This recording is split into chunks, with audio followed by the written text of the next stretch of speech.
Fala, gente, tudo bem? Professor Erlandson. Vamos mais a uma aula? Dessa vez, aula de legislação, Código de Trânsito Brasileiro. Vou trazer algumas dicas para você. Antes disso, peço que você compartilhe, que você comente e que você curta o nosso canal.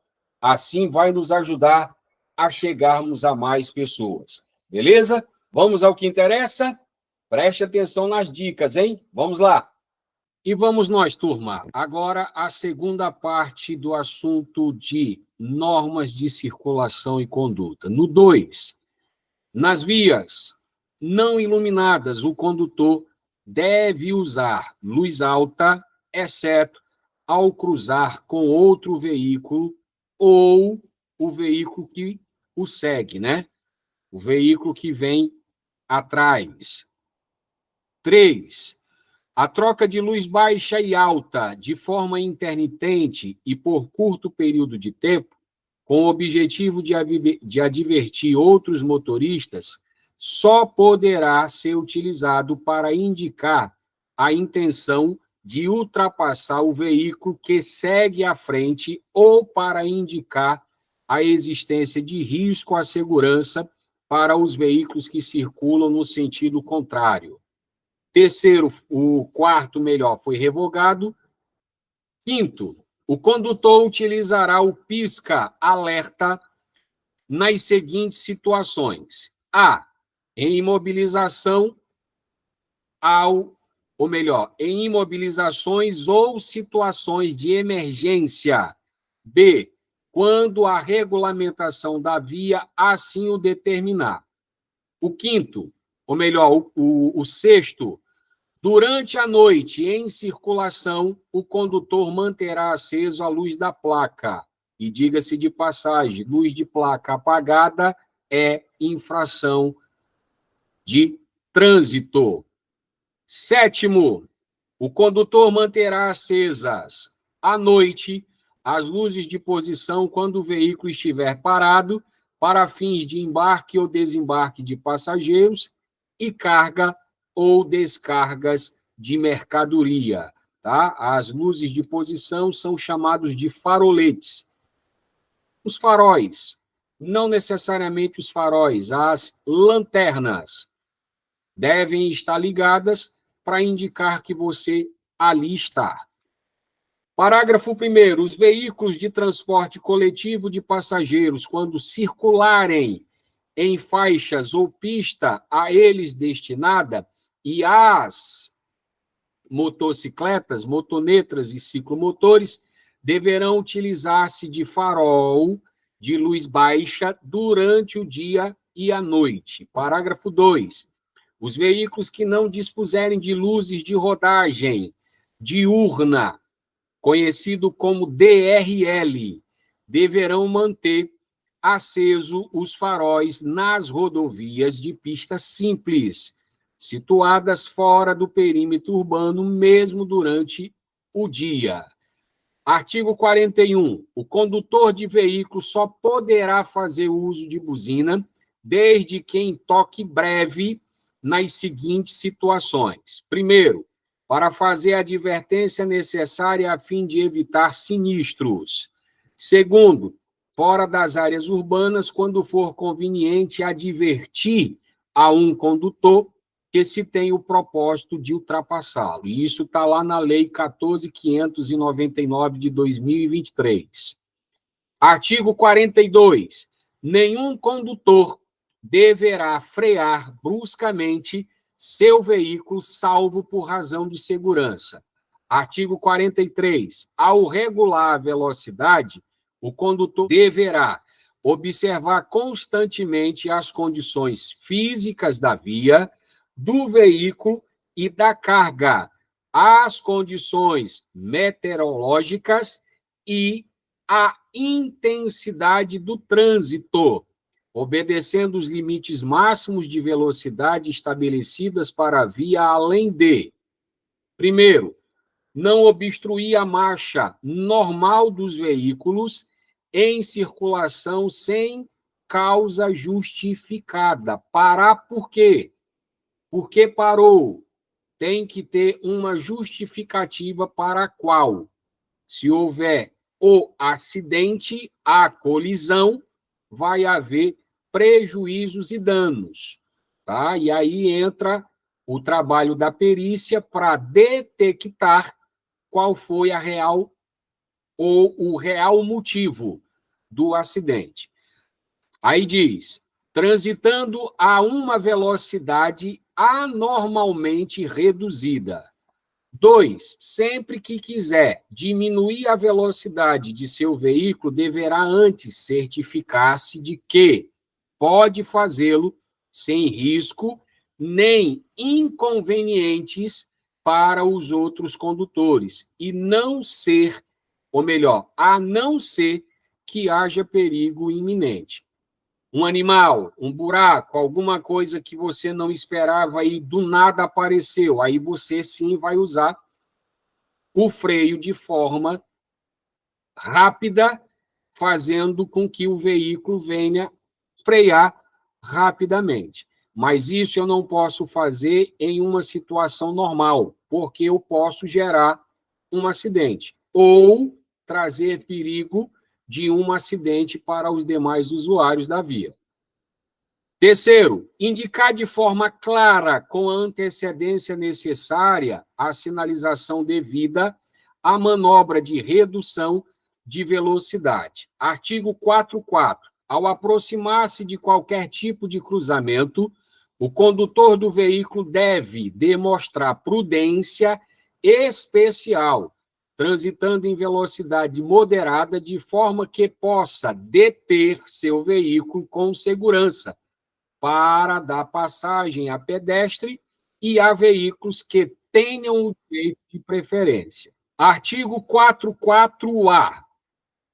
É livre o movimento de convenção à direita diante do sinal vermelho do semáforo, onde houver sinalização indicativa que permita essa convenção, observado os artigos 44, 45 e 70 deste Código.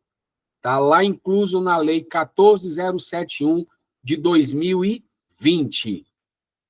45. Mesmo que a indicação luminosa do semáforo lhe seja favorável, nenhum condutor pode entrar em uma interseção se houver a possibilidade de ser obrigado, tá? Se houver possibilidade de ser obrigado a imobilizar o veículo na área do cruzamento, obstruindo ou impedindo a passagem transversal. O que acontece? A maioria dos cruzamentos tem uma demarcação no meio chamado de área de conflito, tá? Lá em sinalização se tem a demarcação de área de conflito, que é aquele tabuleiro de xadrez, tabuleiro de dama, no meio do cruzamento. Por isso que é proibido se fazer uma parada ali. Artigo 46. Sempre que for necessário a imobilização temporária de um veículo no leito viário, em situação de emergência, deverá ser providenciada a imediata sinalização de advertência na forma estabelecida pelo CONTRAN, que é que diz as regras do Conselho Nacional de Trânsito, que mediante a velocidade da via vai ser a quantidade de passos que você deve dar do seu veículo até onde vai estar o triângulo aonde você vai estar sinalizando. 47. Quando proibido estacionamento na via, a parada deverá restringir-se ao tempo indispensável para embarque ou desembarque de passageiros, desde que não interrompa ou perturbe o fluxo de veículos ou a locomoção de pedestres. Nesse caso, a placa está me dizendo que é proibido parar e estacionar. Se é parar e estacionar, eu nem posso sonhar em parar e nem estacionar. Mas digamos que ela tivesse somente um traço, não o X. Então, era permitido eu parar. Para quê, Erlandson? Para embarque e desembarque de passageiros. Existe um tempo regulamentado por lei? 1 minuto, 2 minutos, 3 minutos, 5 minutos? Não. É tempo necessário para embarcar e desembarcar. Parágrafo único. A operação de carga ou descarga será regulamentado pelo órgão ou entidade com circunscrição sobre a via e é considerado estacionamento. 48. Nas paradas, operações de carga e descarga e nos estacionamentos, o veículo deverá ser posicionado no sentido do fluxo, paralelo ao bordo da pista de rolamento e junto à guia da calçada, o meio-fio, admitindo-se as inserções devidamente sinalizadas. Parágrafo 1º. Nas vias providas de acostamento, os veículos parados, estacionados ou em operação de carga e descarga deverão estar situados fora da pista de rolamento. Parágrafo 2. Estacionamento dos veículos motorizados de 2 rodas será feito em posição perpendicular à guia da calçada, o meio-fio, e junto a ela, salvo quando houver sinalização determinante, tá? Ou outra condição. 3. O estacionamento de veículos sem abandono do condutor poderá ser feito somente nos locais previstos neste Código ou naqueles regulamentados por sinalização específica. 49. O condutor e os passageiros deverão abrir a porta do veículo, deixá-la aberta ou descer. Não deverão, melhor, abrir a porta do veículo, deixá-la aberta ou descer do veículo sem antes se certificarem de que isso não constituiu perigo para eles e para outros usuários da via. Tome bastante cuidado com os estacionamentos. Estacionou, não abra repentinamente a porta. Verifique, olhe e observe para você não gerar um acidente com os pedestres, ou até mesmo com quem esteja circulando na calçada. Parágrafo único. Embarque e desembarque devem ocorrer sempre ao lado da calçada, exceto ao condutor que vai estar do lado esquerdo. Artigo 50. O uso de faixas laterais de domínio e das áreas adjacentes às estradas e rodovias obedecerá às condições de segurança do trânsito estabelecidas pelo órgão ou entidade com circunscrição sobre a via. Artigo 51.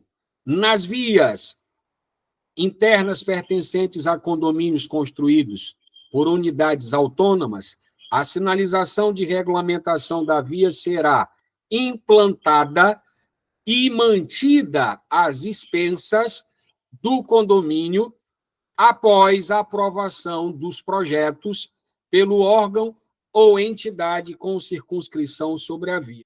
Artigo 52.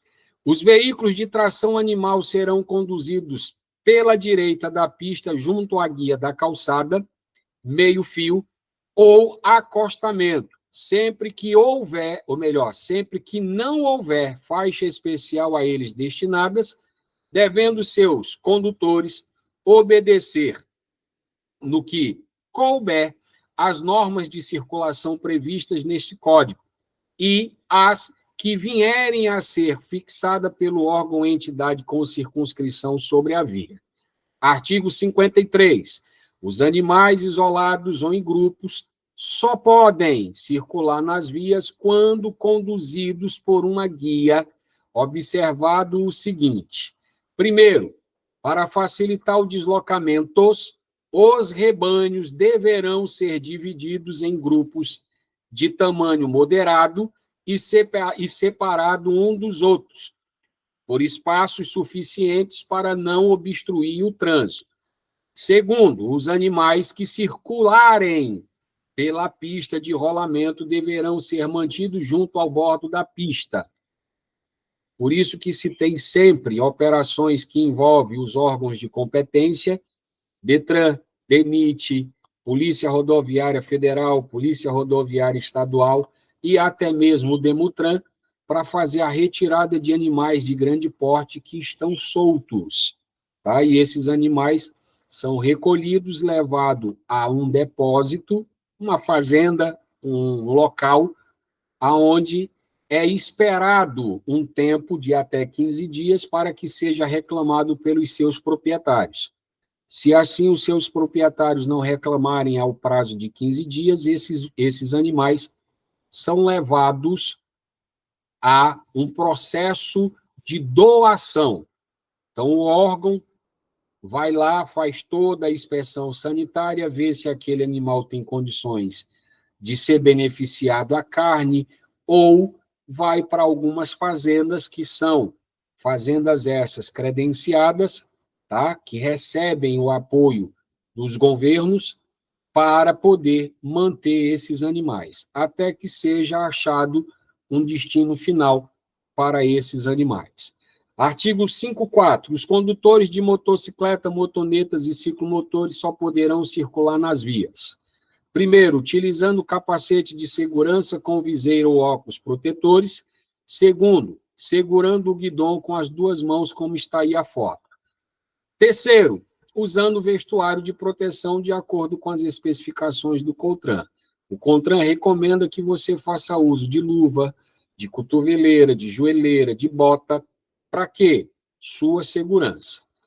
Artigo 5.5. Os passageiros de motocicletas, motonetas, ciclomotores só poderão ser transportados utilizando capacete de segurança, em carro lateral acoplado aos veículos ou em assento suplementar atrás do condutor.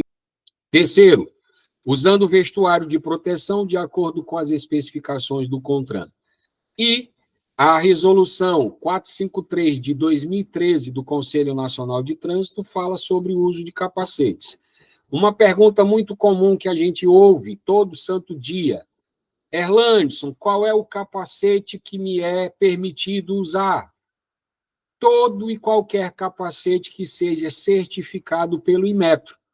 Teve o selo está dentro do prazo de validade, é válido. Então, não existe capacete A, capacete B. Existe fabricantes que irão fazer os seus modelos mais seguros, mais robustos, e, com isso, fazendo com que o capacete venha encarecer o valor final, certo? Mas não existe nenhuma regra que diga que capacete A é mais seguro do que capacete B. Capacete teve o selo do Inmetro, ele está autorizado a ser comercializado e você, condutor ou passageiro, pode fazer o uso do mesmo. Aí cabe você escolher o que você quer para a sua segurança. O 5.6 foi vetado, o 5.6A foi vetado, segundo a Lei 14.071. O 5.7, ciclomotores devem ser conduzidos pela direita da pista de rolamento, preferencialmente no centro da faixa mais à direita, ou no bordo direito da pista, sempre que não houver acostamento ou faixa própria a eles destinada. Proibida a circulação nas vias de trânsito rápido e sobre a calçada das vias urbanas. Trânsito rápido porque é 80 km por hora. E um ciclomotor tem a velocidade máxima de até 50 km por hora, máximo de 55, não mais do que isso. Parágrafo único. Quando uma via comportar duas ou mais faixas de trânsito e a da direita for destinada ao uso exclusivo de outro tipo de veículo, os ciclomotores deverão circular pela faixa adjacente à direita. A figura mostra que ele está na direita. Por quê? Porque essa via aqui não tem uma faixa exclusiva para quem? Para ônibus.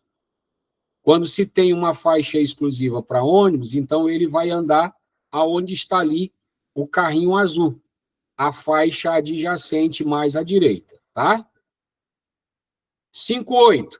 Nas vias urbanas e nas vias rurais de pista dupla, a circulação de bicicleta deverá ocorrer quando não houver ciclovia e ciclofaixa. Está aí a figura para que você entenda a diferença de uma e da outra. Ou acostamento, ou quando for possível a utilização deste, nos bordos da pista de rolamento, no mesmo sentido de circulação regulamentado para a via, com preferência sobre os veículos automotores. Parágrafo único.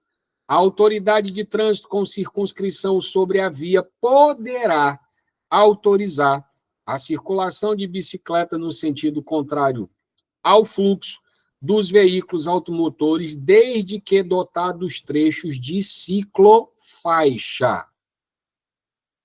5.9.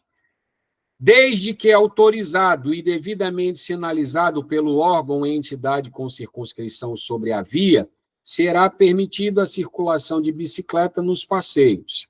60. As vias abertas à circulação, de acordo com sua utilização, classifica-se em 2 grupos.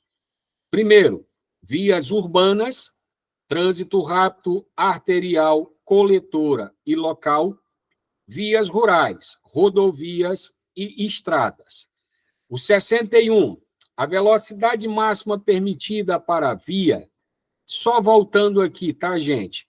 A questão do artigo 60. Então, deixa eu aqui tentar simplificar a compreensão de vocês.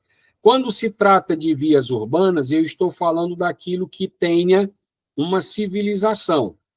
Muito embora a via de trânsito rápido ela seja sem interseções, seja um corredor livre. Por isso que a velocidade máxima dela é de 80 km por hora. A via arterial, 60 km por hora. A via coletora, 40 km por hora. E a via local, 30 km por hora. Lembre-se, quando se trata de vias, ou melhor, quando se trata de velocidades, máxima é aquilo que está regulamentado por lei. Quando se trata de velocidade mínima, é a metade da máxima. Ok? Vou recapitular. Trânsito rápido, 80 km por hora. Arterial, 60 km por hora. Coletora, 40 km por hora. E local. Ok?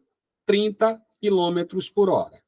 Vias rurais, rodovias. Eu tenho 2 situações.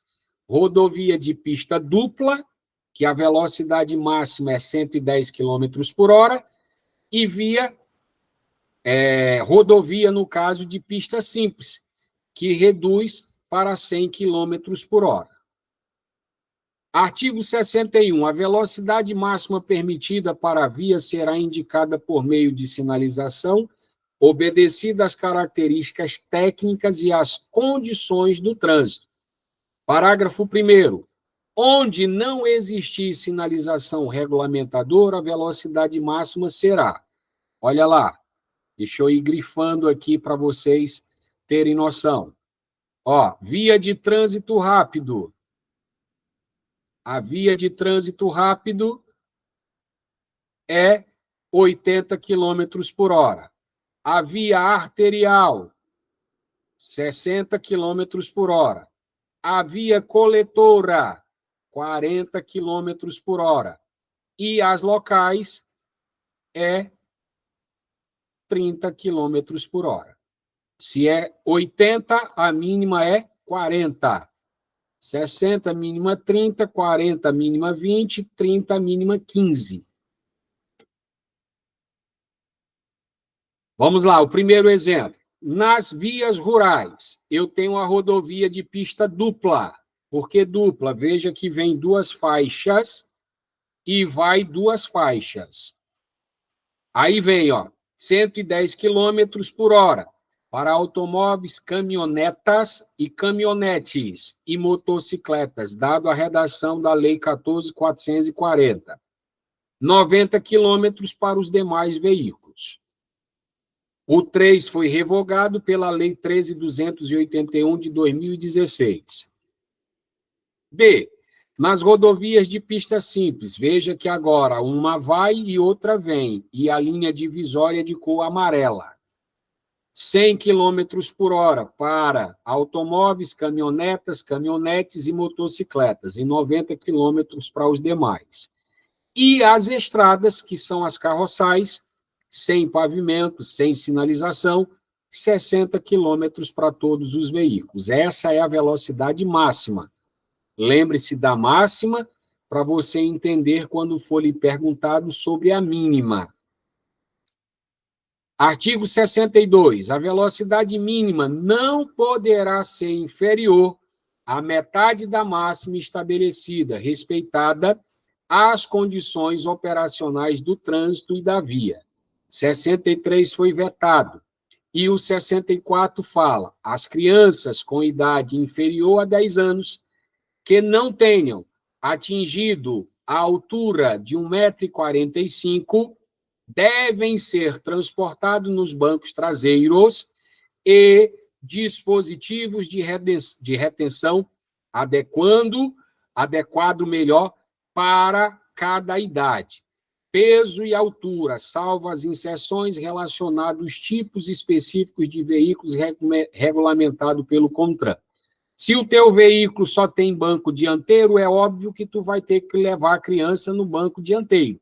Porém, não está descartado o uso dos dispositivos, bebê conforto, cadeirinha e assento elevado. Parágrafo único. O CONTRAN disciplinará o uso excepcional de dispositivos de retenção no banco dianteiro do veículo e as especificações técnicas do dispositivo de retenção a que se refere o caput deste artigo, segundo a Lei 14.071, que é aquilo que eu já expliquei agora atrás. 65. É obrigado o uso de cinto de segurança para condutor e passageiros em todas as vias do território nacional, salvo em situações regulamentadas pelo CONTRAN. O 66 foi vetado. 67. As provas ou competições desportivas, inclusive seus ensaios, em via aberta à circulação, só poderá ser realizadas mediante prévia permissão da autoridade de trânsito com circunscrição sobre a via e dependendo de, primeiro, autorização expressa da respectiva confederação desportiva ou de entidades estaduais e, ou melhor, a ela filiada. Segundo, caução ou fiança para cumprir ou cobrir, melhor, possíveis danos materiais à via. O quarto, prévio recolhimento do valor correspondente aos custos operacionais em que o órgão ou entidade permissionária incorrerá. Isso se trata, gente, de competições. É comum grupos se fecharem em um pedaço da via, querer fazer ali algumas demonstrações. Esse tipo de prática não é permitido se não for autorizado pelo órgão concedente. Se você for pego fazendo isso, você pode responder até criminalmente por esta ação. Parágrafo único. A autoridade com circunscrição sobre a via arbitrará os valores mínimos da caução ou fiança e do contrato de seguro. Tá? E aqui tem a questão de excesso de velocidade. Gostou? Deixa seu like, se inscreva, comente e compartilhe. Isso vai nos ajudar bastante. Até a próxima!